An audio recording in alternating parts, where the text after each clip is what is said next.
Hello everyone. मैं निशा ma'am आप लोगों का बहुत बहुत स्वागत करती हूं आपके इस ऑनलाइन प्लेटफॉर्म यानी कि बिहार टेक्स्ट बुक पर। और इस वाले वीडियो के थ्रू हम लोग मिले हैं एक मुद्दे पर चर्चा करने के लिए। आप सभी को पता है वो मुद्दा, वो जो टॉपिक है वो क्या रहने वाला है मैम, वो हमारा बिहार पुलिस कांस्टेबल 2025 से रिलेटेड रहने वाला है। तो बात कर लेते हैं कि ये जो हमारा कांस्टेबल की भर्ती है, जिस एग्जाम की तैयारी में हमने जी जान लगा रखा है, इतना मैं मान करके चलती हूँ कि हर बच्चा पकड़ने बैठ गया होगा कि हाँ, अब पेपर को निकालना है, फोड़ना है, उस तरीके से हमने तैयारी को करना है। तो बात करते हैं मैम, जिस मंजिल पर पहुंचने के लिए हम उस रास्ते से जा रहे हैं, उस मंजिल पर पहुंचने के बाद हमें मिलेगा क्या कुछ, है ना। आप जिस एग्जाम की तैयारी कर रहे हो उस एग्जाम में क्या कुछ जॉब प्रोफाइल रहेगी, आपका वर्क क्या रहेगा, टाइमिंग क्या रहेगी, आपकी पोस्टिंग कहाँ आएगी, आपकी टाइमिंग क्या रहेगी, इसके अलावा सुविधा क्या कुछ मिलने वाली है, ये सारी चीजें एक बार जान लेते हैं। क्योंकि भैया भर्ती आपकी वैकेंसीज आपकी बहुत अच्छी खासी है। 19,838 वैकेंसीज बहुत अच्छी खासी वैकेंसीज है, यकीन मानना, है ना। हमें तो फिर भी एक ही सीट चाहिए।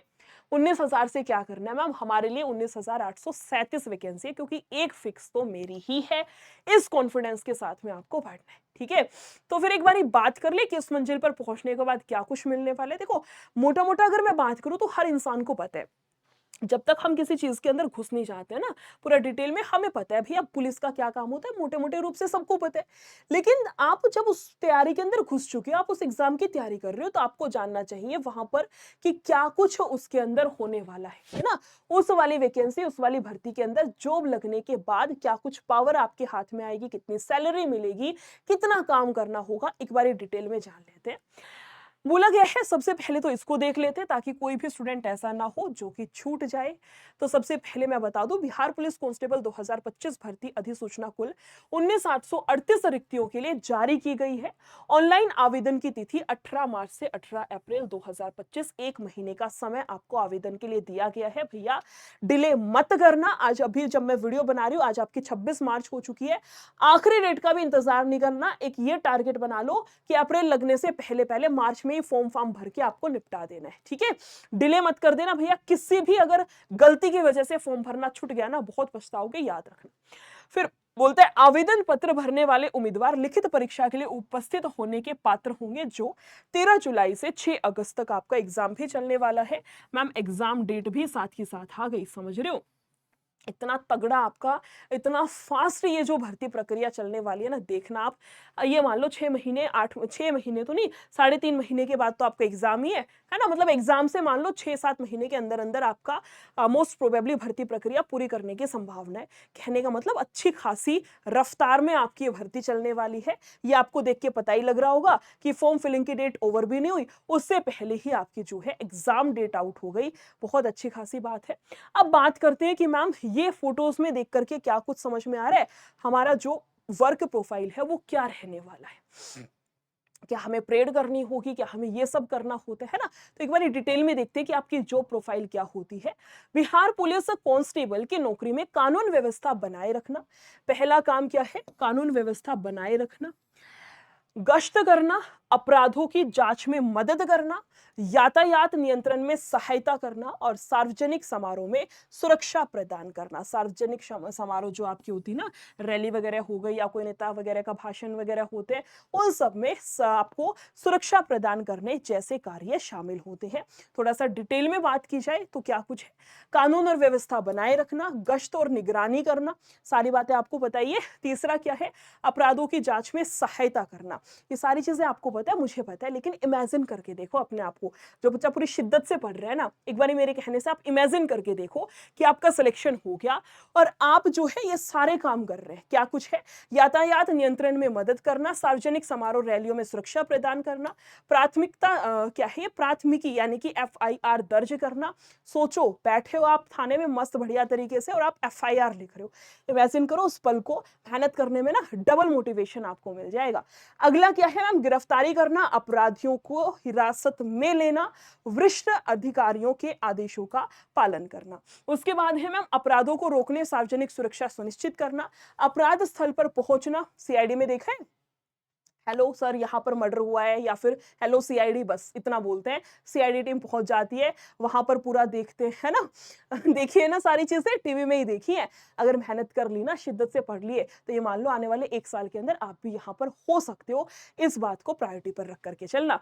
क्या है ये कि अपराध स्थल पर पहुंचना, जहां पर अपराध हुआ है वहां पर पहुंचना। उसके बाद है साक्ष्य एकत्रित करना, उसको पूरा कवर करके, और जो भी आपको वहां पर प्रूफ वगैरह मिल रहे इकट्ठा करना, गवाहों के बयान दर्ज करना। फिर है चल रही जांच में वरिष्ठ अधिकारियों को सहायता देना। एक यातायात का भी पॉइंट है, यातायात प्रवाह को प्रबंधित करना, यातायात नियमों का पालन करना, और किसी भी प्रकार के यातायात उल्लंघन के लिए चालान जारी करना। चालान काटोगे भाई, सोचो, है ना। आज से ये मान लो 1 साल के बाद अगर पूरी शिद्दत से जी जान से पढ़ लिया ना, एक बारी, मतलब देखो 2 तरीके होते हैं यार। एक तो है कि ठीक है पढ़ लिया, हो जाएगा, कर लेंगे, यहाँ से हो गया, वहां से हो गया, ये किताब पढ़ ली है, प्रैक्टिस सेट हो गया, ठीक है। दूसरा होता है एक सीरियस बच्चा जिसने ठान रखा है मुझे यही वैकेंसी मेरी जिंदगी की आखिरी वैकेंसी है, मुझे इसी को निकालना है, इसके लिए 10 घंटे, 8 घंटे, 12 घंटे, जितना जो पढ़ना पड़ेगा मैं पढ़ूंगा। उस माइंडसेट के साथ में जो बच्चा है ना, वही इमेजिन करना। बाकियों के लिए मैं नहीं बोल रही हूँ, याद रखना मेरी इस बात को। क्या है जांच, क्या था आपको, चालान जारी करना, है ना। जनता द्वारा दी गई शिकायतों के आधार पर एफआईआर दर्ज करना। बहुत सारे बच्चों की ना ड्रीम जॉब होती है, याद रखना, जो चीजें, जो कार्य आपको बताए जा रहे हैं। क्लियर हुआ? वर्क प्रोफाइल आपकी क्या रहेगी, वो सब है। उसके बाद आता है मैम हमारी इसमें फैसिलिटीज क्या कुछ रहेंगे, आपको क्या कुछ एक्स्ट्रा मिलने वाला है। तो वेतन की बात करें तो वेतन संरचना के स्केल 3 पर आधारित है आपका, जिसमें आपका मासिक वेतन 21,700 से आपका 6900 तक है। यह वेतन उम्मीदवारों के द्वारा प्रोबेशन अवधि के द्वारा पूरे करने के बाद पूरा वेतन होगा, है ना। आपका वेतन ट्रेनिंग के बाद कंप्लीट दिया जाता है, ये बोला गया है। अब क्या मैम 21,700 ही मिलेगा? ऐसा नहीं है भैया, 21,700 नहीं मिलेगा। इसमें आपकी एक्स्ट्रा फैसिलिटीज भी इंक्लूड होती हैं, जिसमें आपका महंगाई भत्ता हो गया, है ना। इसके अलावा आपका टीए हो गया, ट्रांसपोर्ट अलाउंस हो गया, इसी के साथ में मकान किराया भत्ता हो गया, अन्य भत्ते, बहुत सारी छोटी छोटी बहुत सारी चीजें मिलती है। वर्दी के लिए पैसे मिलते हैं, जूते के लिए हो गया, बच्चों की फीस का हो गया, है ना। आपका ट्रांसपोर्ट का हो गया, सॉरी, ट्रांसपेरेंट तो पारदर्शी वाला होता है ना, आपका ट्रांसपोर्ट का हो गया। इसी के साथ में आपका और भी हाउस वाला हो गया। बहुत सारे भत्ते आपके दिए जाते हैं। ये मान लो ओवरऑल आपकी 30,000 से 40,000 के बीच में जो सैलरी है वो बनने वाली है, याद रखना, ठीक है। 30 से 40,000 के बीच में आपकी सैलरी मिलने वाली है।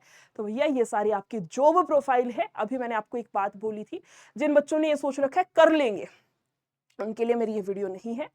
चाहो तो अभी से बंद कर सकते हो, बुरा मत मानना, लेकिन हार्श है मेरे वर्ड्स, लेकिन सच्चे हैं। जो भी बोल रही हूँ तरीके की बात है। दूसरा है, जिस बच्चे ने ठान रखा है चाहे कुछ करना पड़े, यही जिंदगी की आखिरी वैकेंसी है, पेपर निकालना है तो निकालना है। मतलब भाई 10वीं में फेल नहीं होते थे, 12वीं में नहीं होते थे, अब क्यों हर एग्जाम में फेल हो जाते हो, नहीं निकल पाते एग्जाम, क्यों? अब ऑप्शन दिखते हैं कि नहीं हुआ तो दूसरी भर्ती भर देंगे, तीसरी भर देंगे, आपको ये चीजें दिखती हैं। उस केस में क्या था भाई, फेल होगी तो बेइज्जती होगी, अगली क्लास में एडमिशन नहीं मिलेगा, 1 साल हमारा खराब हो जाएगा। भाई उस टाइम पर जब आपको 1 साल की इतनी समझ थी, इतनी कदर थी, तो उस 1 साल की अब क्यों नहीं है कदर, मुझे ये बताओ। वो आपका 1 साल अभी भी तो जरूरी है, उसमें फिर भी फिक्स था 1 साल के बाद फिर से पेपर दे पाओगे, अगली क्लास में हो जाओगे। या तो ये नहीं पता होता अगली भर्ती कब आएगी। तो जरूरी है सारी चीजें, अपने उस 1 साल की, 1 महीने की, 1 दिन की भी कदर करो। जब तक खुद की कदर नहीं करोगे ना, कोई नहीं करेगा, याद रखना इस चीज की, है ना। तो करना क्या है, कुछ नहीं। अगर सोच रखा है कि मैम तरीके से ही पढ़ना है, दोनों चीजें हैं आपकी, वाईटी बैचेस भी आपके चल रहे हैं जिसमें प्रैक्टिस सेट आपके चलते हैं। अगर आपको टॉपिक वाइज पूरा डिटेल में, पूरा सब्जेक्ट वाइज, पूरा एक डिसिप्लिन में पढ़ना है, अपना रूटीन बना करके, जो छापते हो ना टेबल पे लिख के, इतने बजे खाना है, इतने बजे सोना, इतने बजे लिखना, इतने बजे पढ़ना है, अगर उस रूटीन को फॉलो करके पढ़ना है ना, तो आपका पेड जो बैच है उसमें कल से ही क्लासेस शुरू हुई हैं भैया, देख लीजिएगा। बहुत ज्यादा डिले तो नहीं हुआ है, अभी भी एनरोल कर सकते हो। बैच में एनरोल करने के लिए मेरा कूपन कोड यूज कर लेना, निशा22। इसका जैसे यूज करोगे आपको मैक्सिमम जितना भी डिस्काउंट होगा टीम की साइड से मिल जाएगा। इसी क्लास के डिस्क्रिप्शन बॉक्स में इस वाले बैच का लिंक लग रखा है, वहां से जाकर के आप अप्लाई करके और इसको परचेज कर लीजिएगा। 10 से ज्यादा इसमें आपके कोर्सेज हैं, 32,000 से ज्यादा मॉक टेस्ट है, स्टडी नोट्स, प्रैक्टिस, सारा सब कुछ आपको स्टडी मटेरियल इसमें प्रोवाइड कराएंगे, ठीक है। आज के लिए इतना ही रखते हैं। वीडियो कैसी लगी है कमेंट सेक्शन में बता दीजिएगा। अपने दोस्त भाई बहन जो भी तैयारी कर रहे हैं सभी को शेयर करना है, ठीक है। फिर मिलते हैं ऐसी किसी और इन्फॉर्मेटिव वीडियो के साथ में। फिर भी कोई डाउट रह गया हो तो कमेंट सेक्शन में कमेंट करके पूछ लेना।